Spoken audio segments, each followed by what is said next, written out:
Okay, so what we need to do first off is we have a grouped frequency table and we're asked to find the median of the data. So we're going to press Control, Add Page, add a list or spreadsheet. We've got our N number of visitors, N, and we have our frequency. I'll call that one F. So when we're putting in a group frequency table, we need to enter the mid-interval values. That's 25, 75, 125, 175, 225, 275, 325, 375, yeah? And then we need our frequencies. On 16 days, there was between 0 and 50 visitors. That's what this tells us. On 38 days, there was an average of 75 visitors. On 50 days, there was between 100 and 150 visitors. 32, 19, 6, 3. So we've got our data entered into our group frequency table, and we need to find the median. We can get this from the one variable statistics calculation. Our X list is N, and our frequency list is F. So the median is given here. That's 125. Is that the actual median? Yeah, about 25. Is that the actual median? What is that?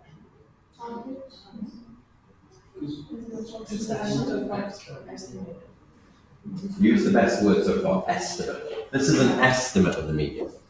So an estimate is 125. So the estimate of the median is 125.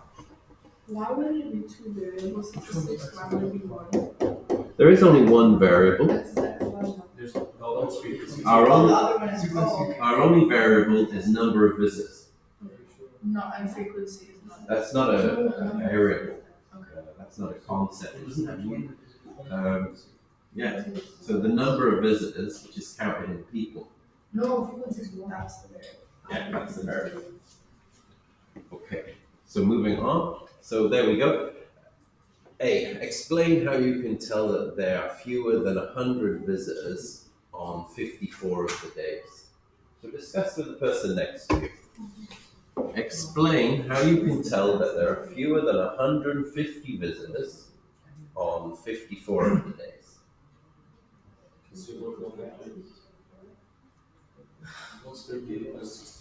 Discuss this question. Discuss what the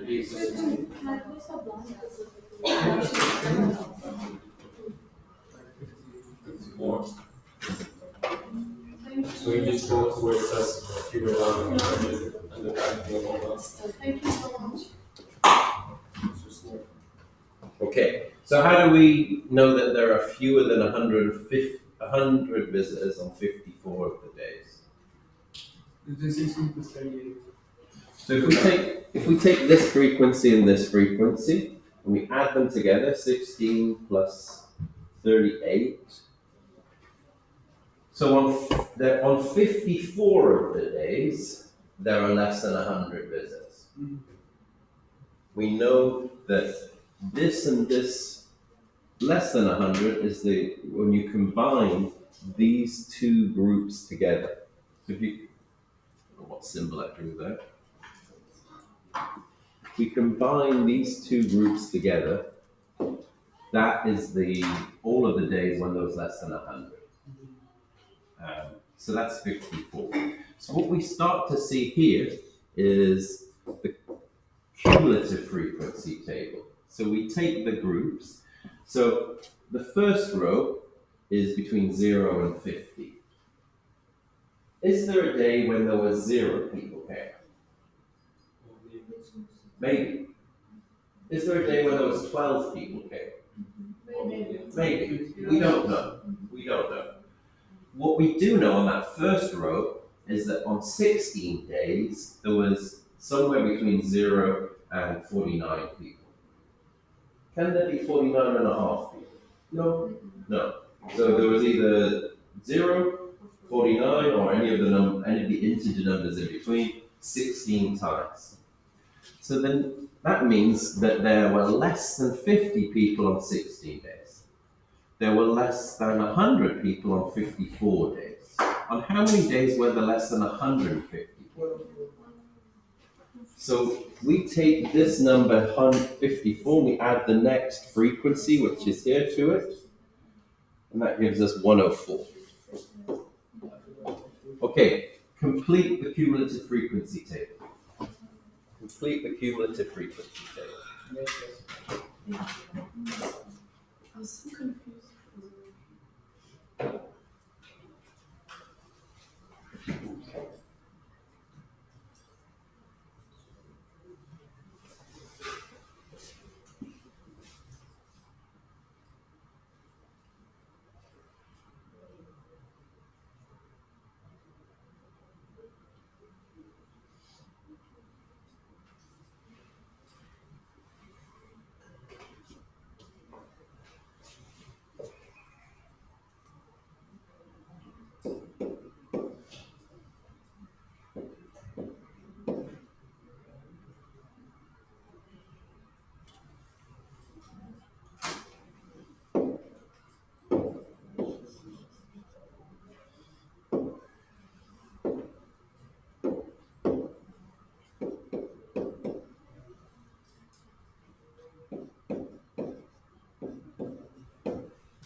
So your cumulative frequency table should look like this. We know that on 200 of the days, there was less than 400 people that visited the castle.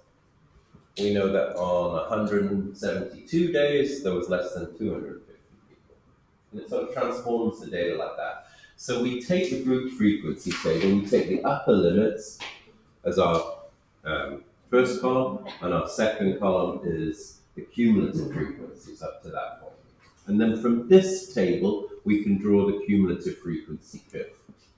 So to draw a cumulative frequency curve, this table is going to start off here at 0, 0. It doesn't always have to start at 0, 0, but on none of the days, there were less than 0 people. So we start here. There were less than 50 people on 16 days. So here's the number of visitors. So let me just check my scale. 1, 2, 3, 4, 5. So we need the middle there. This is where we have 50. This is where we have 150. This is where we have 250. And then we've got, I think it's just 10, 20, 30, 40, 50. Yeah. So we need 10 about there. This is 50, 60. Okay, take a ruler now, take a whole page of squared paper. You're going to draw this graph yourself. I'm going to pause the video for a few minutes because this will take some time. Okay, so we plot our points now on our cumulative frequency, and we're going to draw a single smooth line perfectly through all the points. It has to go through every point. I would recommend that you try and draw it in a single stroke of your pen. So it goes up like this. Oops. My finger touched. Let me try and draw again. There we go. Draw your cumulative frequency curve. Draw your cumulative frequency curve.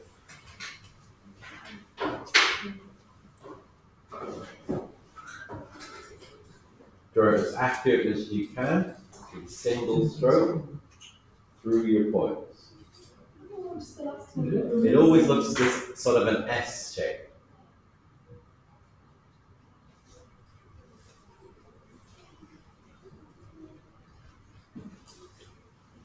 One of your points must be wrong.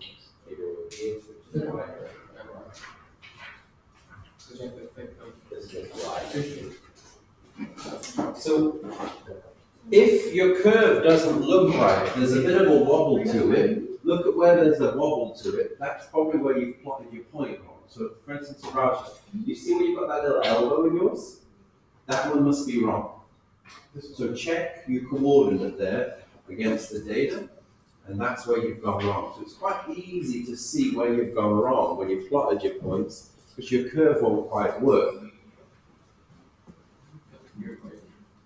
So this one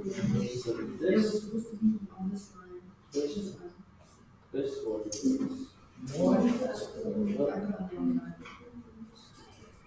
this one's at 250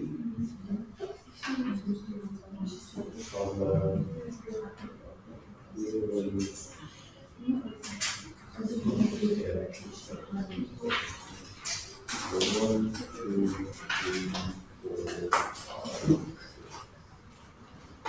That scale of 7. I don't know. Hold on.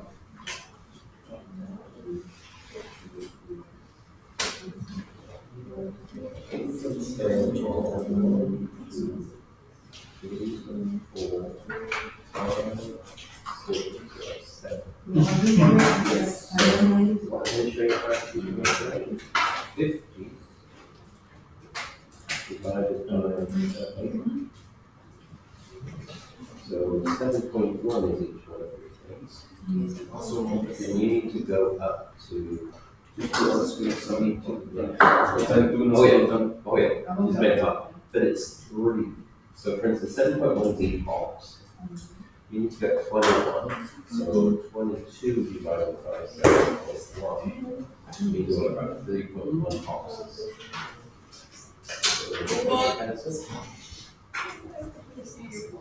This is supposed to be 250. Is this right? No, I was just trying to see where I was. I just don't want to draw it because I know it's gonna look bad. Yes, Oh, wait. I can do it for you, honestly. Okay, so when you've got your curve drawn, so also one of the things to make drawing your graph easier is to use an easy scale. Using an easy scale on your grid lines will make it much easier for you to plot your points accurately. We need to now find out what is the median value. So which visitor represents the median value? No. So where in the data set does the median lie? In the middle. If you have 200 different data items, which data item is the middle item? The 100th item. So what you want to do now is to take your ruler and then go across from 100 exactly to where you touch your curve.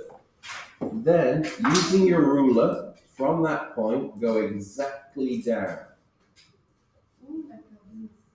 I was just gonna say it out there.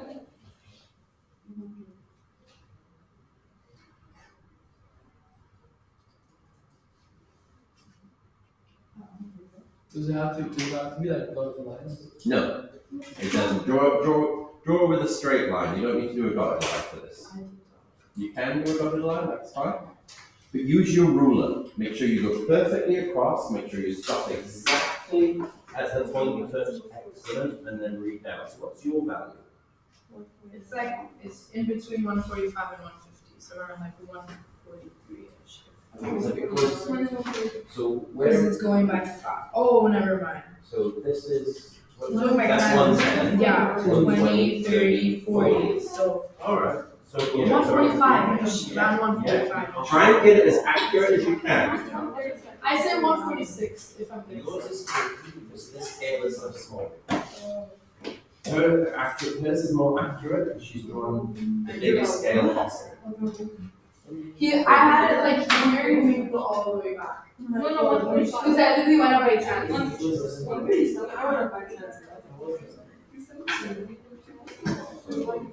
Yeah, you're right. Bro, you used to take the whole page.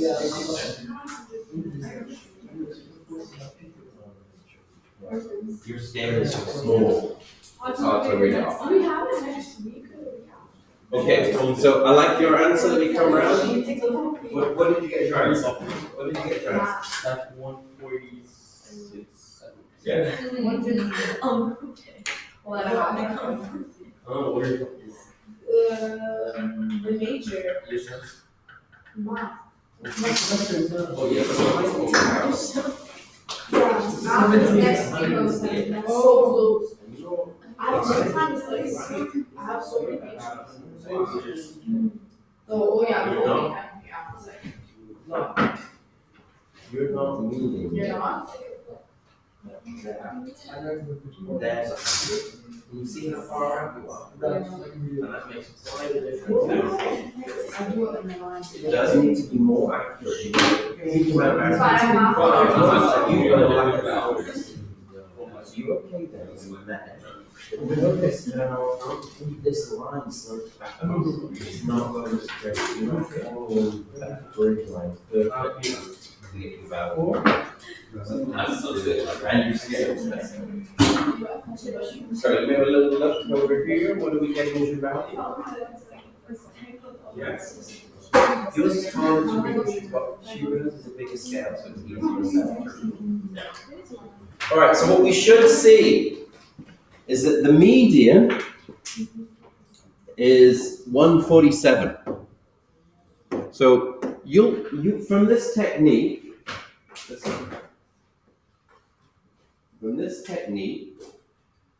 you will get answers that will vary slightly. But a mark scheme is going to have to get an answer between 146 and 149 for this question. You do have to be quite accurate with it.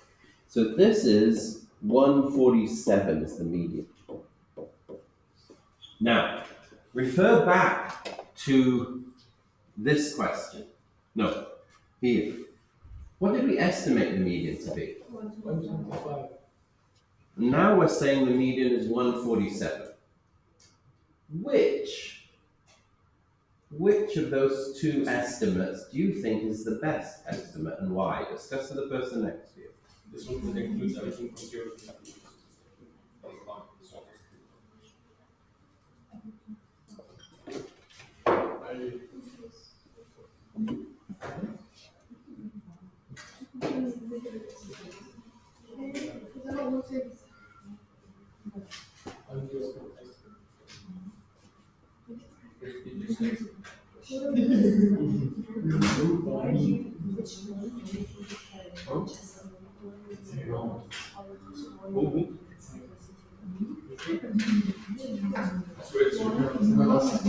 Okay, so which is the best estimate? 125 or 147? Why is the 147 better? Because it starts from the beginning. What does that mean? Like when we're starting at 60. Then I see. It includes all the numbers from like 0 to 50 instead of just 25. Because when we found out 125, we only used 25, like 75, 25. Okay. I feel like he's kind of right because we used like only 25 when putting in the data, but in the graph we did everything under 50. So I feel like all possibilities. Therefore, 27 is what I say. Okay, so we know that the 100th data item lies in this group, doesn't it? We can see that because we get to 104 at this point. So the 104th data item is in here, the 105th data item is in the next one, so the 104th data item is in it, the 100th is in here.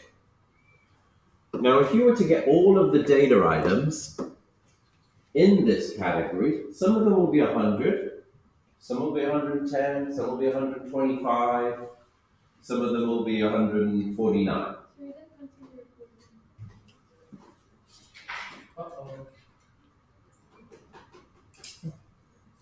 Oh yeah, I recorded all the way through. But thanks for helping me catch it. This is a big point. So, the 100th data item, is it one of the bigger data items in this group or one of the smaller data items in this group? No, it goes up to 400. In this group, But a lot of people. is the 100th data item one of the smallest data items or one of the biggest? What makes you say that? Because it costs 400. No, in this group. It's one of the biggest because frequency. Frequency is higher. This group that we're looking at includes the 55th data item up to the 104th data item. It's one of the biggest. This group has the 55th data item up to the 104th data item. The 100th data item is it one of the smaller items in the group or one of the bigger items in the group? Bigger. It's one of the biggest ones, isn't it? Yes. Which is the biggest data item in this group? The 104th data item. So the 100th data item is going to be one of the biggest ones. It's not going to be in the middle of the group.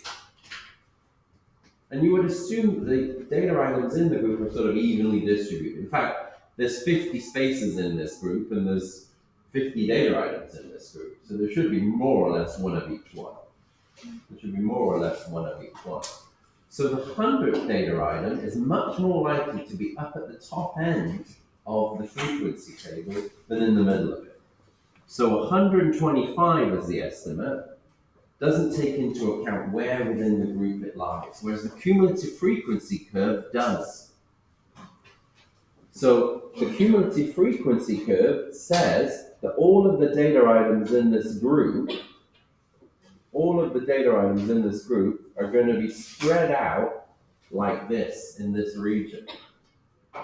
So the cumulative frequency curve will give us a much better estimate for the median. It's a very accurate way of doing it, and turning a group frequency table into and getting specific data items. Even though when you're reading off of this, it feels very inaccurate because you don't like reading off where you go across, and you can see from the people next to you that somebody's got 147, somebody's got 146, somebody's got 150, that it varies. But even then, all of those are better than 125.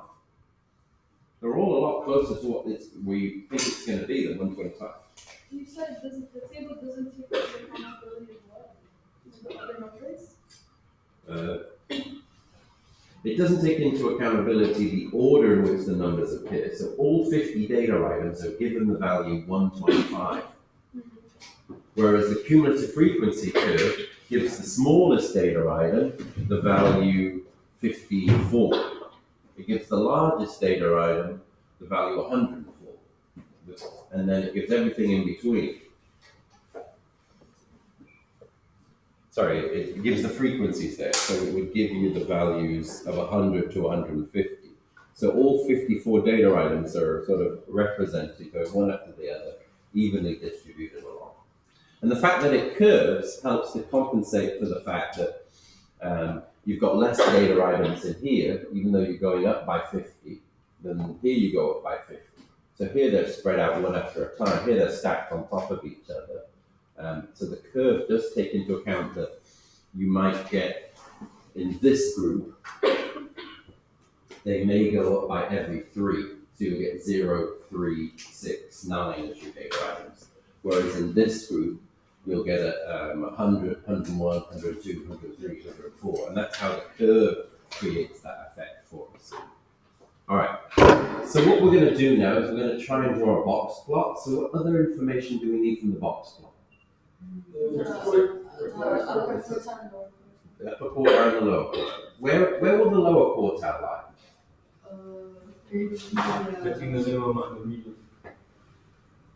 No, I think The median. It's a quarter of the way through the so at 50. The lower quartile is a quarter of the way through the frequency. So we can put the phone away. So here is where we're going to get it. So find on your graph what the lower quartile is and the upper quartile.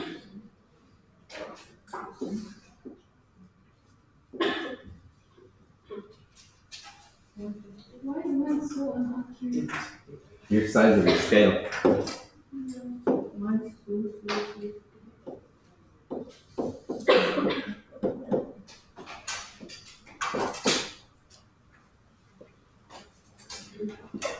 What do you see?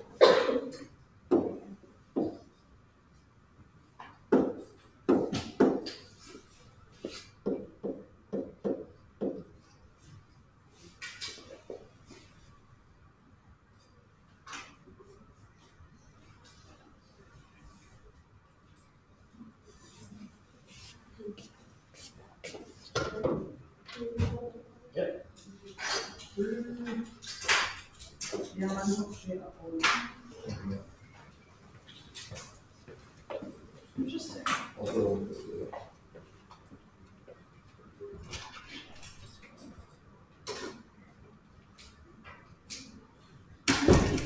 think mine's at about 216.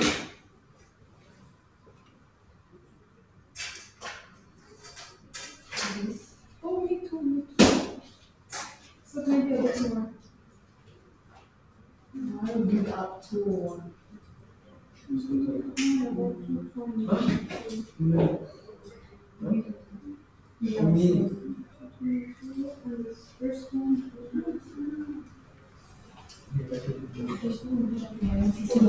gonna say 96 for this one.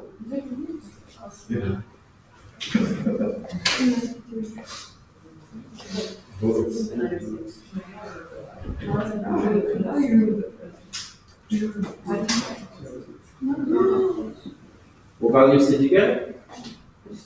This is the same. Try to do scale bigger next time. See this line lower. Put it at the right point there. And the distance between the grid line and your line is right in there. And the smaller, and even worse here, this is on the line and there it's not. So your lines go away a little. Those errors will be emphasized by a smaller scale. A bigger scale will reduce those errors. Looks about right. Oh. Yeah, you've got about the same values as I have. Oh. Are you getting the same values as me, or are you writing my values down? Oh, no. 215, 98, okay, yeah. Similar. Yours is probably the most accurate in the group. Actually, has the biggest scale. Yeah. He knows your skill. Green line. I literally only counted 4 minutes. What is that?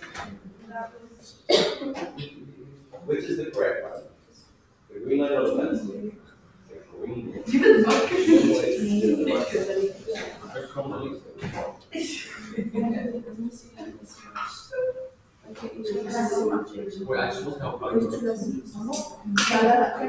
Okay. So, what I'd like you to calculate now is what is the 85th percentile? So we need to find an estimate for the 85th percentile. So to find the 85th percentile, take the maximum frequency, times it by 0.85, and then find the value at that point. So we've got 200 as our maximum, times it by 0.85 for the 85th percentile. We need the data item at 170. So 8.5. So, but we want the 85th percentile. We want the 85th percentile. So we times 200 by 0.85. That will give us 170. Which is there. So we want to do 170?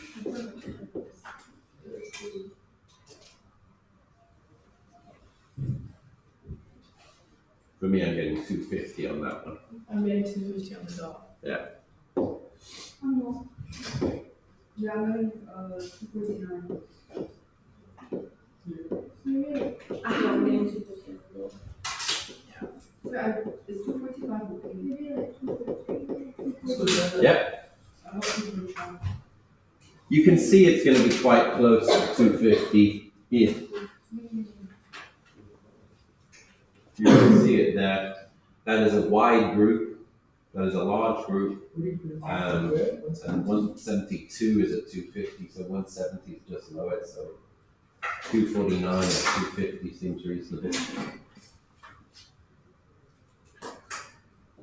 All right, so we're on this one now. F, we need to do a box plot. So have a go at drawing a box plot for it. You're told that the minimum is 25 and the maximum is 270. 370. Oh, 370. And from there we find And now we've got our Q1, we've got our medium, we've got our Q3. Draw the box plot.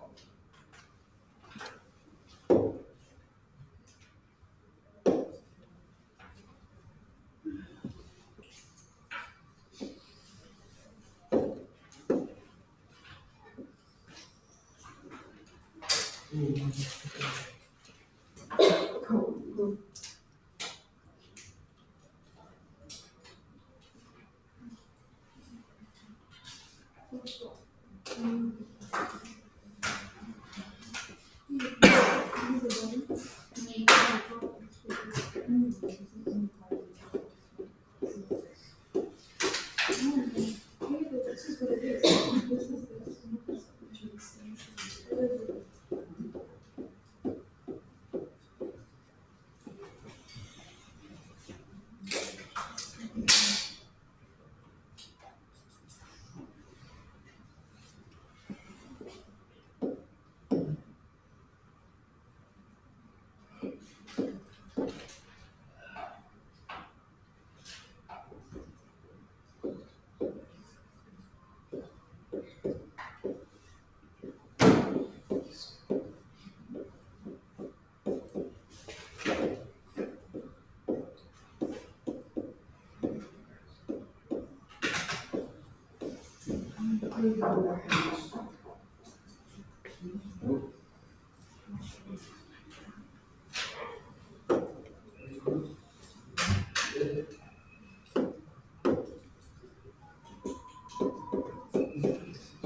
Not do this. I know. This is supposed to go up to 400. Yeah.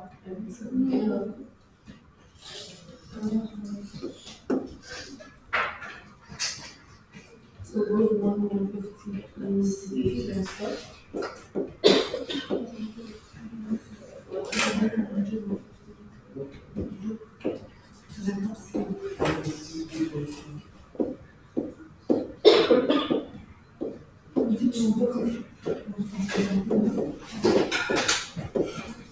Mark, the biggest number 170.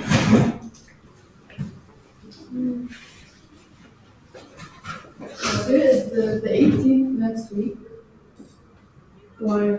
Because that's when we know what it's 70. Wait, no, the 8th and a half cost on 17. That's not true. It's on the 18th for us. Really? Yeah. Yes, Okay, at least one more. Is that next week? Yeah, next week. Oh my goodness. That's pretty. So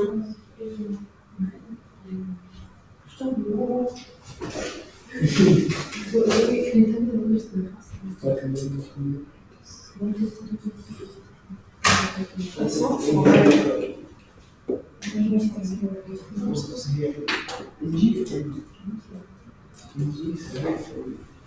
Can you tell me the numbers please for our Tracy? It goes by 20. So I know.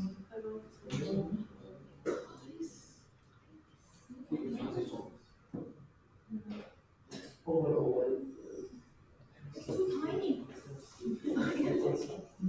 Okay, you're smart, you did it sideways.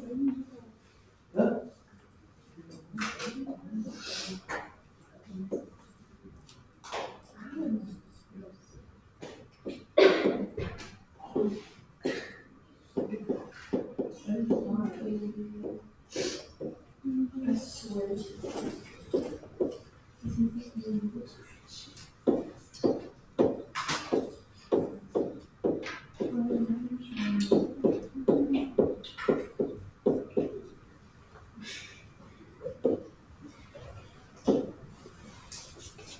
Okay, your box plot should look like this. Make sure you label your x-axis on the box plot. Can be useful labeling your 5 key points if your scale is a bit hard to read. This is a difficult scale. Is it fine if I do 143, 160, and 180, because we left out 160. Is it fine? I couldn't quite show all my numbers. So I had to go up every second one.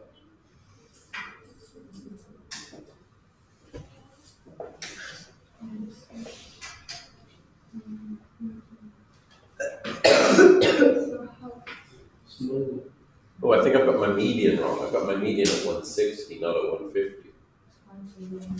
I have. You're welcome. You're welcome.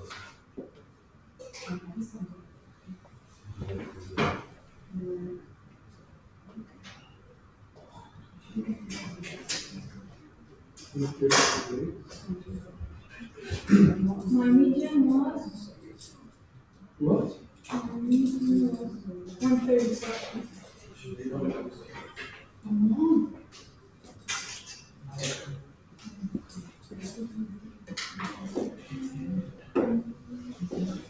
Okay, last question. Are we ready for the last one? Alright, let me just pause the video a minute then. Okay, so for G, we need to calculate if there are any outliers. What's the formulas for outliers? First one is Q1 minus Q1.5 times the AISL. And the second one is Q3 plus 1.5 times Okay. So let's do the calculations. What's Q1? For mine, 96. it's 96. Yes. And then we need 1.5 times the interquartile range. What's the interquartile range? Q3 minus Q1. So let me just do that on the calculator. We want 216 minus 96, 120 times by 1.5, 180. So I got 120 there for that one. This one is 216 plus 1.5 times 120. So we need 96 minus 120. So anything less than negative 24 people turning up. That's not going to happen. The other one will be 216 times, plus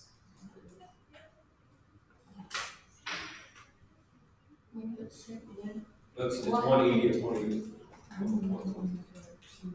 That's 180 we should be adding, isn't it? Plus 180. So 396 and 96 minus 180. Negative 84. Negative 84 and 396. Negative 84 and 396. So, the question is to determine if there are any outliers. On such a question, we must always include an inequality. What is the maximum amount of people that came? 370, and that is less than 396, which implies there are no outliers. Yes.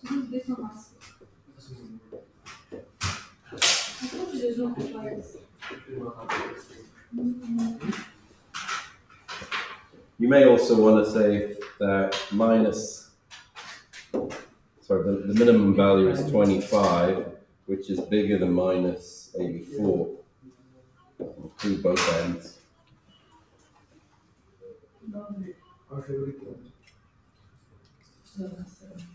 Okay, have a go at the questions. Upload an image of your classwork to the Google Classroom. Use a ruler. Label your axes, the units. Don't ask that question. Can you just go back to so I can write the last part?